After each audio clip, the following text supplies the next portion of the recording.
Moshe Dayan, Yitzhak Rabin, Uzi Narkis, autant de noms associés à la victoire militaire israélienne en 67. Mais si je vous disais que le roi du Maroc, Hassan II, avait aussi contribué à la victoire éclair de l'État hébreu.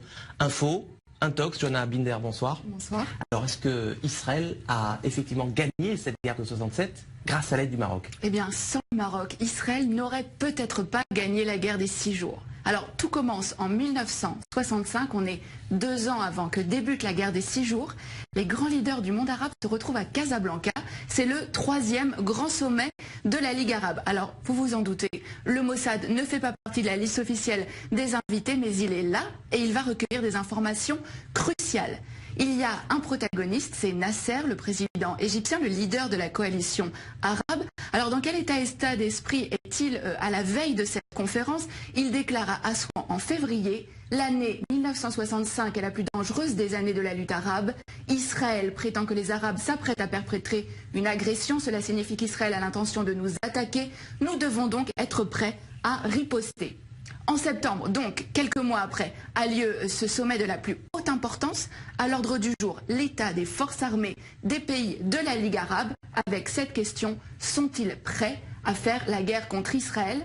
L'autre homme clé de cette histoire, c'est Hassan II, le roi du Maroc. Il va permettre au renseignement israélien de connaître ses ennemis.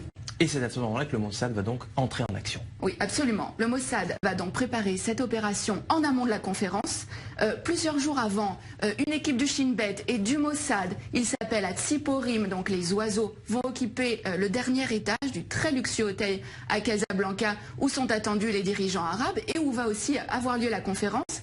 Mais la veille de ce sommet, Hassan II est pris de panique et il somme les agents israéliens de quitter l'hôtel. Mais au terme de cette conférence, il va livrer aux agents israéliens l'enregistrement complet de cette conférence. Hassan II a tout enregistré en secret.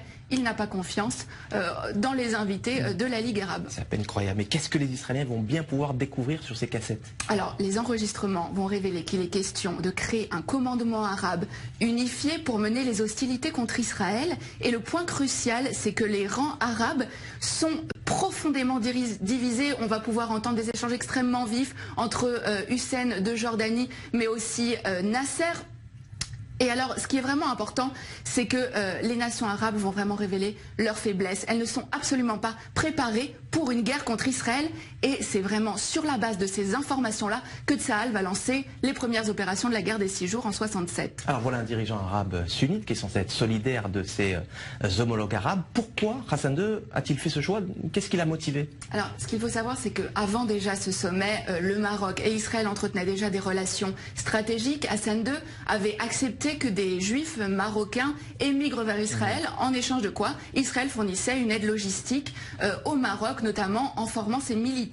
Et suite à cette opération, qui a vraiment été considérée comme le fleuron des renseignements israéliens, Israël est en dette vis-à-vis du Maroc. Seulement un mois plus tard, en octobre, cette dette a un nom, c'est Mehdi Ben Barka, le plus farouche opposant d'Hassan II. Le Mossad participe à l'opération Baba Batra. L'objectif, c'est faire disparaître absolument Ben Barka, Baba Batra aux initiales donc de Ben Barka, mais c'est aussi le nom d'un traité du Talmud. Le Maroc a donc été un allié indispensable à Israël dans la guerre des 6 jours, même si, on le voit bien, aucun cadeau n'est gratuit. La petite histoire de la grande histoire. Merci Johanna Binder pour ces détails croustillants, dignes des plus grands films d'espionnage. Merci d'être passé nous voir sur le plateau du Magorien.